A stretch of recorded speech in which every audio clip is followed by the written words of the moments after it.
Hiya folks, Dark Hair here, bringing you a quick video overview of the Akai Professional APC 20. It's an Ableton controller, especially for Ableton. So what that basically means is everything is auto mapped, so all you need to do is hook it up, plug it in, run Ableton, and you're all good to go.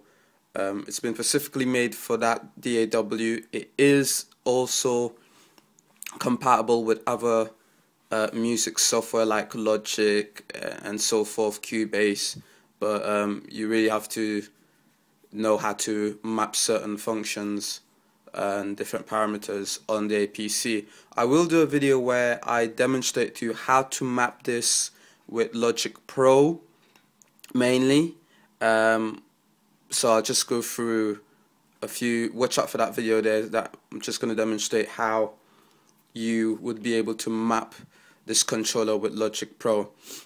But first I'll have a quick close-up look at the APC 20. Right there in front, you've got your faders, displayed logo, you've got a bunch of scene buttons and clip launchers right there, side view of the controller.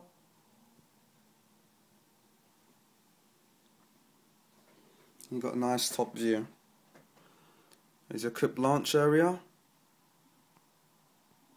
right there. There's a navigation area. Good look right here.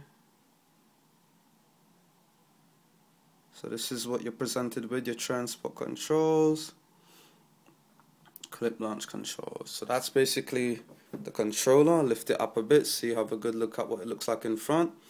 It's metal constructed, so it's very sturdy, hard controller. I'll just unplug it, give you a good sort of look at how big it is right there. So if we're comparing it next to the MPD, it's a pretty decent size, a lot bigger. So it is a big device. Little weight to it, not too much. There you go. I'll have a look at the back of the controller. Let me just turn this around. Right there, metal constructed. You got your little hinges there. So that's how it looks at the back. All the way at the far end, you've got a USB connectivity, so that way you could connect it to your laptop, PC, Mac. You've got a mains adapter input there, and you've got, of course, a power switch. Now, one negative point is it definitely needs a mains power. You can't put this on; it won't work without having a power on from the mains. You can't power it up via USB, which is unfortunate because majority of things nowadays is just bus powered. So that's one downside. You definitely need that power mains, so more plugs. But overall, very nice controller, and let's put it on.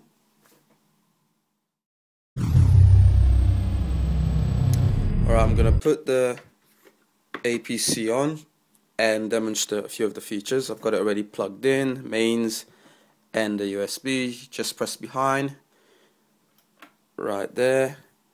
First button to come on is your play transport button right there. You get a nice illuminated greenish sort of button up there. It looks yellow, but at the moment it tends to look green. But anyway, we've got 8 faders, overall 9, but the 9th fader is mainly the master level, so that there controls your overall volume. They are very smooth, nice faders, definitely gonna last a while. So not so stiff, just right. This sort of like nice feel towards them, a little resistance, not so much. So great faders.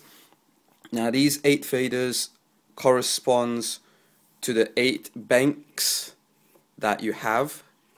So 8 banks for everything in line with your faders. And then right there on top, you've got your record arm, where by pressing it down, it highlights in illuminated red. So everything within that row, by pressing that down, you're able to sort of like make it switchable to record. So if I've got that one down and I press a certain clip, that clip will also highlight in red, so that way you're able to record from each particular clip. So you've got all illuminated in red. All you need to do is just press it again. That will take it off and you've gone back to normal. And normally when you have your clip like that, it will turn red, as I said. So that's what you've got for your record arm for each channel. On top there, you've got your solo cue. So that's if you want to play an individual track within your clip launch. So all you need to do is just press that down and you'll get a nice blue illuminated light. Each channel, right there, each 8 channel. If you want to play one particular row, you just press down the solo and everything else will be muted out and you'll just focus on that one particular channel there. Next on top is your activator, which either activates the banks or mutes the particular bank. So again, 8 rows. You've got play or mute, solo the track, record the track for each banks. Right there at the end, you've got your dedicated cue knob there. So great for your headphones to listen to your levels. It's also mappable. So with the shift button down or mapping Ableton, you're able to use it as a browse knob as well with your software. Right here underneath, one of the main features of this APC is, if you see right there highlighted in red, you've got different functions there, from volume, pans, and APC, and you've got 3 user modes. Those are adjustable, so whatever effects you may have or any customizable mapping that you want to include within these 3 users bank, you're able to do so. You've got your send APC, that's where you're able to pretty much mess about with your effects, volume. So in order to activate those, you just pretty much press down the shift button, holding down the shift and then selecting one of the particular sections there. The faders will act as those extra function. So if I press the shift button down and I decide to do pan, then the faders will act as a left and right for the pan, and so forth. With A will be, say you've got a reverb effects, you are able to adjust the reverb effects level. Shift, pressing that one down with volume, you're able to use the faders as a volume set. So I'll demonstrate those later. Moving back up, main center of the controller, you've got your transport controls. You've got your play, stop, record, excellent MIDI overdub, where you're actually able to press the button down, play certain track, and it just loops it around, and so it just repeats it, and you could add certain MIDI notes. You've got your navigation left, right, up and down to navigate in your main clip section up here. You've got your note mode and your master mode, where note mode, you're able to use the clips there to send MIDI notes. So you could use it as an MPD, you could play drum racks, sim racks, whatever. So you play whatever sounds, you use the clip pads in order to, as an MPD pad or MPC pad.